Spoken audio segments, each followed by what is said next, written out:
900 चूहे खाकर बिल्ली हज को चली। ये कहावत खूब सुना था, आज आप देख भी लीजिएगा कैसे सारा रायता फैलाकर नवीन और नुपुर खुद को पाक साफ बताने में लगे हैं।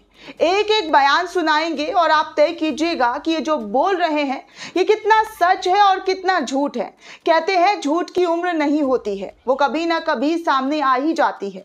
इसलिए भाजपा के इन प्रवक्ताओं को, माफ कीजिएगा भूतपूर्व प्रवक्ता, इतने ही साफ सुथरे होते तो आज इन लोगों की वजह से देश की 135 करोड़ आवाम दूसरे मुल्क के सामने शर्मिंदा ना हुआ होती।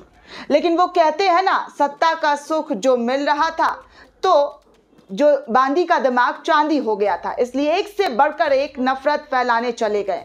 सबसे बड़ा सवाल यह है दोस्तों कि क्या इनको रत्ती भर भी देश की परवाह नहीं थी? नुपुर ने जो किया सो किया, लेकिन उसका सपोर्ट करने के लिए भाजपा के बड़े पद पर बैठे नेता नवीन जिंदल ने जो ट्वीट्स किए वो क्या था?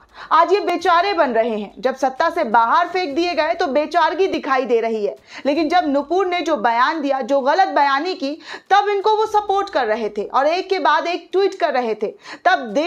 तब पार्टी की छवि नुकसान नहीं पहुंच रही थी, याद नहीं आ रहा था। अंगूर मिले तो अच्छे, ना मिले तो खट्टे।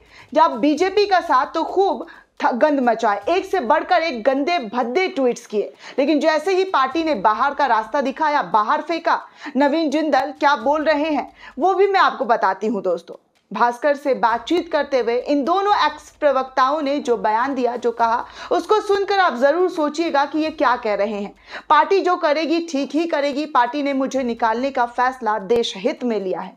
देश के लिए मोदी और अमित शाह ने इतना कुछ किया है, देश के लिए पार्टी को अपनों का भी बलिदान देना होता है। ये शब्द हैं भारतीय जनता पार्टी के निकाले गए प्रवक्ता नवीन जिंदल के दोस्तों। दैनिक भास्कर से बातचीत में नवीन जिंदल ने कहा कि पार्टी जब मुझसे पूछेगी तो मैं इसके बारे में बताऊंगा कि कैसे मुझे इस मामले में उकसाया गया। नुपुर शर्मा जो है फिलहाल इस तरह की बातचीत करने से बच रही है और वो इन तमाम सवालों का जवाब देती है नो कमेंट, और साथ में कहती है कि मैं अपना बयान बिना किसी शर्त के वापस ले चुकी हूँ, माफी मांग चुकी हूँ, अब मुझे इस मामले में कुछ भी नहीं कहना, कुछ भी नहीं बोलना। पैगंबर मोहम्मद पर विवादित टिप्पणी करने के मामले में नवीन और नुपुर शर्मा सुर्खियों में आ गए दोस्तों। अंतर्राष्ट्रीय स्तर पर बढ़ते विवाद को देखते हुए बीजेपी ने 5 जून को इन दोनों नेताओं को अपनी पार्टी से बाहर का रास्ता दिखाया और इनके बयानों से दूरी बना ली। हमने भारतीय जनता पार्टी से निकाले गए इन दोनों प्रवक्ताओं से बातचीत की, यानी कि दैनिक भास्कर ने बातचीत की और इन विवादित बयानों और पार्टी के एक्शन पर क्या कुछ कहा है वो जरा आप सुनिए दोस्तों। सवाल इनसे पूछा गया कि क्या आपको नहीं लगता कि पार्टी को आपके फिर से आपको पद पर बहाल करना चाहिए? तो जवाब देते हैं नवीन जिंदल, पार्टी जब मुझसे पूछेगी तो मैं इसके बारे में बताऊंगा कि कैसे मुझे इस मामले में उकसाया गया। कुछ लोगों ने हमारे देवी देवताओं के बारे में अपशब्द लिखे, राम, कृष्ण, शिवलिंग, गायत्री देवी जैसे कई भगवानों के बारे में गलत बातें बोली गई। तब मैंने इसी के जवाब में अपनी टिप्पणी लिखी थी। फिर उनसे सवाल पूछा गया कि विवादित टिप्पणी वाले वाक्यों के बाद से आपकी आम जिंदगी पर क्या असर हुआ? तो ये कितने बेचारे बन रहे हैं जरा आपको बताती हूँ। शुरू से बोलते हैं कि मुझे ट्विटर और फेसबुक पर धमकियां मिल रही थी, लेकिन अब मेरे बेटे, बेटियों और पत्नी को भी परेशान किया जा रहा है। मेरे परिवार और घर की वीडियो बनाकर डाली जा रही है। कुछ लोग साजिश रच रहे हैं कि मैं जब बाहर निकलूं तो मुझे मारा जाएगा। मैंने पहले इस्लामिक मदर से बेनकाब नाम से पुस्तक लिखी थी और फिर से वही फोटो निकाल कर वायरल की जा रही है और मुझे काफिर बताया जा रहा है। सोशल मीडिया पर लोग भद्दी भद्दी बातें लिख रहे हैं। कई लोगों ने धमकियां दी और मुझे मारने के लिए इनाम का भी ऐलान कर दिया है। उनसे फिर से सवाल पूछा गया कि क्या आपके साथ कोई ऐसी घटना हुई जिससे लगा कि आपकी जिंदगी खतरे में है? तो वो जवाब देते हैं कि मैं जिस वक्त आपसे बात कर रहा हूँ इसके थोड़ी ही देर पहले मैं ज़रूरी काम से घर के बाहर निकला और घर से 300 मीटर दूरी मेरी कार निकलते हुए मूवमेंट की वीडियो बनाई गई। मैं इसी कार में सवार था। ये वीडियो कौन बना रहा है, क्यों बना रहा है, इसकी जांच पुलिस को करनी चाहिए। मैंने दिल्ली पुलिस से इसकी शिकायत कर दी है और 26 जून को टीवी न्यूज़ डिबेट के दौरान पैगंबर मोहम्मद पर विवादित टिप्पणी करने वाले 37 साल की नुपुर शर्मा बीजेपी की राष्ट्रीय प्रवक्ता थी, जो कि अब बीजेपी की राष्ट्रीय प्रवक्ता से हटाई चली गई है। इसके दूसरे दिन नुपुर शर्मा के विवादित बयान वाला वीडियो सोशल मीडिया पर सर्कुलेट होने लगा दोस्तों। 10 दिन तक भारतीय जनता पार्टी की तरफ से कोई कार्रवाई नहीं होती है।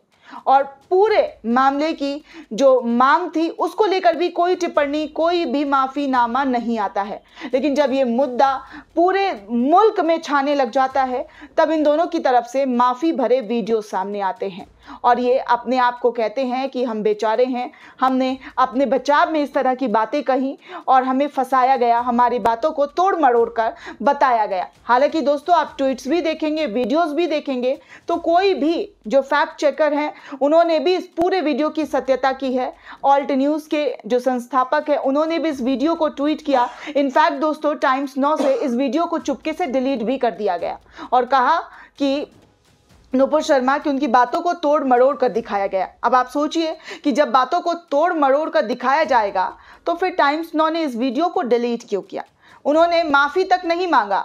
टेलीविज़न पर इस तरह की घटनाओं को अंजाम दिया गया लेकिन इसकी तरफ से, चैनल की तरफ से कोई माफ़ीनामा नहीं आया। 10 दिन के बाद जब ये मामला, जब Qatar, Kuwait, Arab, Saudi, Malaysia, Indonesia, Iran, Iraq, Taliban और ना जाने कौन कौन सा देश जो है वो खुलकर भारत सरकार को चेतावनी देने लगा, तब भारत सरकार के राजदूतों को बुला बुलाकर तलब करने लगा, माफ़ी तक मांगने की बात की, माफ़ीनामा तक पेश किया गया।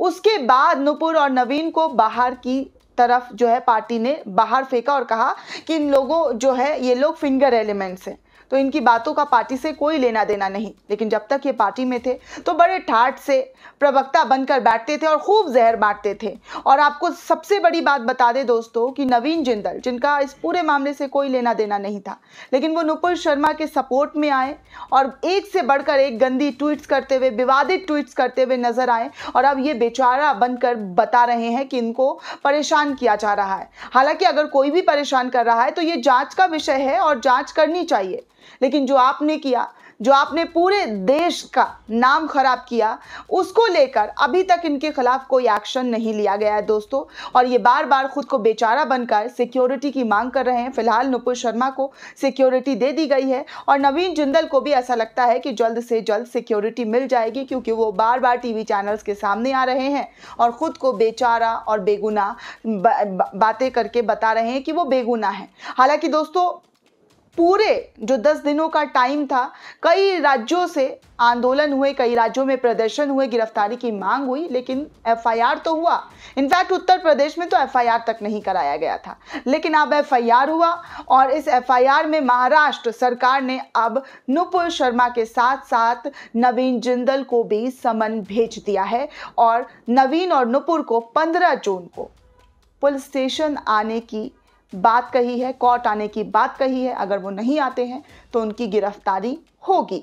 दोस्तों इस पूरे वीडियो को लेकर आप क्या सोचते हैं, आपकी क्या प्रतिक्रिया है, हमें कमेंट सेक्शन में ज़रूर बताइएगा। साथ ही साथ द नेशन को सब्सक्राइब करना बिल्कुल भी ना भूलें।